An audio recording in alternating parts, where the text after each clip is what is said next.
Hello, hello, Marion Blin, initiatrice de l'élan égo-responsable, qui soutient que je vis ma vie pour moi d'abord, et de façon responsable, et absolument tout le monde y gagne. Et je viens en live, il est 20h20 pour moi ici au Costa Rica, donc c'est la nuit en France, donc effectivement je fais des lives solo, mais ça me permet de venir tout simplement vous parler quand c'est le bon moment pour moi. Et c'est une magnifique transition pour le thème que je voulais partager aujourd'hui, qui est justement de vivre ma vie pour moi d'abord et pourquoi tout le monde gagne. Alors je ne vais pas tout développer ici parce que j'ai vraiment une vision très vaste du sujet, mais une façon en fait de vivre ma vie pour moi d'abord, c'est de respecter mes besoins. Et alors en fait pour nous, depuis maintenant 7-8 mois, on est allé au Costa Rica, puis depuis 6-7 mois, on a pris la décision de venir s'installer au Costa Rica, donc de quitter notre job, de quitter notre maison, de dire au revoir à tout le monde, vider toute notre maison et de repartir avec seulement 4 grosses valises et quelques sacs, faire reconstruire toute notre vie, créer nos boîtes ici, Donc, moi j'ai créé ma boîte en France, mais je veux dire, en tout cas, commencer de zéro, chacun en entrepreneur. Et donc depuis donc il a fallu évidemment préparer tout ce départ. Et depuis qu'on est ici, on n'arrête pas en fait, matin et après-midi, on est en visite de terrain, puisque évidemment on a une priorité qui est de trouver notre terrain pour pouvoir commencer la construction le plus vite possible et pas rester trop longtemps en location. Et puis on a également, depuis qu'on est ici, forcément on a eu des imprévus, 2 jours après être arrivée ici, je me suis pété une molaire, chose qui m'était jamais arrivée. Donc comme ma mentor dit, c'est parce que je croque la vie à pleines dents, donc j'ai beaucoup aimé l'image, ça doit être ça. Donc ça veut dire aller trouver un dentiste, comprendre comment ça fonctionne, non celui-là c'est pas le bon, ok, du coup j'avais compris que j'avais un rendez-vous lundi, en fait c'était le lundi d'après, donc aller faire plusieurs rendez-vous dentistes, ensuite la vitre avant de notre voiture qui pète, et donc du coup alors aller se renseigner, ok, un garagiste comment ça marche, mince il doit commander la pièce depuis la capitale, il va falloir qu'il nous garde la voiture plusieurs heures, et on n'a qu'une voiture et ici on peut rien faire sans voiture, donc, et on peut pas rester au garage, il fait 35 degrés avec notre bébé pendant des heures quoi.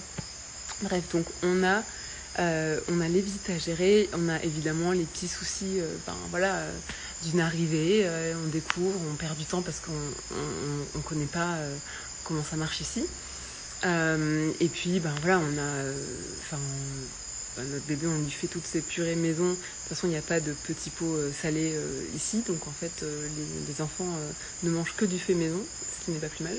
Donc on continue, on a toujours fait maison, donc on continue, les compotes aussi, etc. Donc tout ça occupe quand même beaucoup de temps, en plus des visites. Et moi, évidemment, je continue à bosser pour ma société, donc en parallèle de tout ça. Et un des besoins qui est essentiel pour moi, c'est évidemment mon besoin d'expansion, de contemplation, de conversation profonde, et puis de toujours aller plus loin dans la transformation, à savoir tout ce qui aujourd'hui peut me freiner pour avancer vers ce que je désire vivre, je vais aller essayer de le transformer, à mon avantage en fait. Et donc pour ça, ça fait moi maintenant, ça fait 9 mois que donc je suis dans une formation, un coaching de groupe avec une Canadienne anglophone, et puis également j'ai mon mentorat à moi avec ma mentor. Et donc voilà, le coaching de groupe, ça me prend plusieurs heures par jour, un jour sur deux on va dire, depuis 9 mois. Ce sont des coachings qui sont en anglais. Une fois sur deux, c'est dans la nuit. Donc si c'est à 1h du matin, je peux peut-être encore le faire. Si c'est à 3h, je regarde le replay le lendemain. Je bosse dessus. Voilà, donc c'est quand même très chronophage. Ce matin, par exemple, voilà, j'avais un module de 5 heures d'affilée ce matin.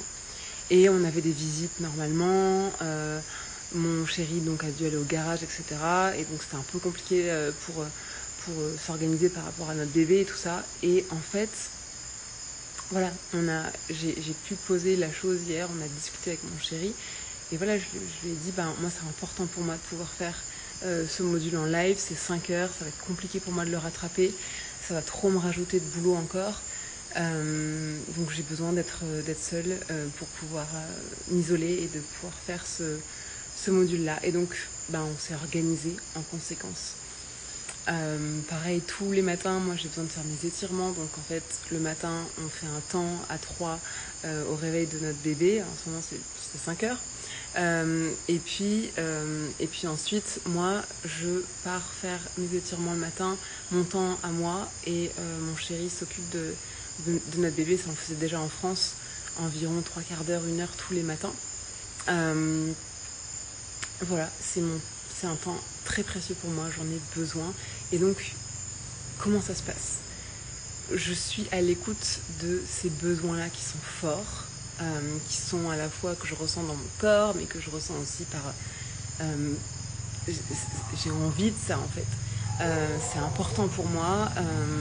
Je me rends compte que quand je ne suis pas, que je ne respecte pas ces besoins, en fait, je vais être plus stressée, je vais être plus impatiente, je vais pas réussir à être pleinement présente dans les choses que je fais, je vais être désagréable, je vais être négative, etc. Donc j'observe tout ça et donc c'est pas l'expérience que je veux vivre. Donc je vais écouter ce que mon corps appelle en fait. Et donc ce que mon corps appelle, c'est plus de temps pour moi, d'expansion, c'est plus de temps pour moi, pour mon corps, mes étirements, etc. Et donc, je communique là-dessus. Je communique là-dessus avec mon chéri. Et on regarde comment, en fonction de nos envies communes, de nos objectifs communs, en fonction de lui, ses besoins et de ses limites à lui, on regarde comment on peut agencer les choses pour que mes besoins puissent être respectés. Et donc moi, ça fait 9 mois que en plus de tout ce que j'ai mené, en fait, voilà, je fais plusieurs heures de modules en anglais par jour. J'ai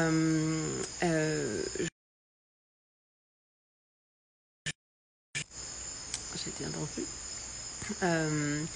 Et puis je case aussi les mentorats que je donne, bien sûr, mais ça c'est mon boulot, mais également mes mentorats à moi avec ma mentor. Et donc voilà, tout ça pour dire que je n'aurais pas pu et je ne pourrais pas en fait transformer ma vie à ce rythme-là, puisque voilà, il y a encore 2 ans, je quittais ma vie parisienne pour laquelle j'avais été complètement formatée pendant 33 ans. Je ne savais pas du tout, j'avais un autre projet qui n'avait rien à voir en tête. Voilà, je voulais pas d'enfants, etc. Et aujourd'hui, j'arrivais, et ça faisait des années que je voulais repartir à l'étranger et que j'arrivais pas du tout à le concrétiser. Et aujourd'hui, me voilà partie dans un pays qui me fait rêver avec mon chéri et mon petit garçon, en train de construire et avec un job qui m'épanouit de dingue, quoi. Donc, j'aurais jamais pu en fait faire cette transformation-là aussi rapidement si j'avais pas pris cette habitude d'écouter et de respecter mes besoins. J'aurais largement craqué avant en fait. Je me serais découragée, je me serais dit c'est trop dur, mon corps lâche, mon mental lâche, etc. Donc je vois souvent dans mes accompagnements, mais autour de moi, dans la vie de tous les jours, que ça peut être vraiment difficile de venir s'affirmer avec ses besoins.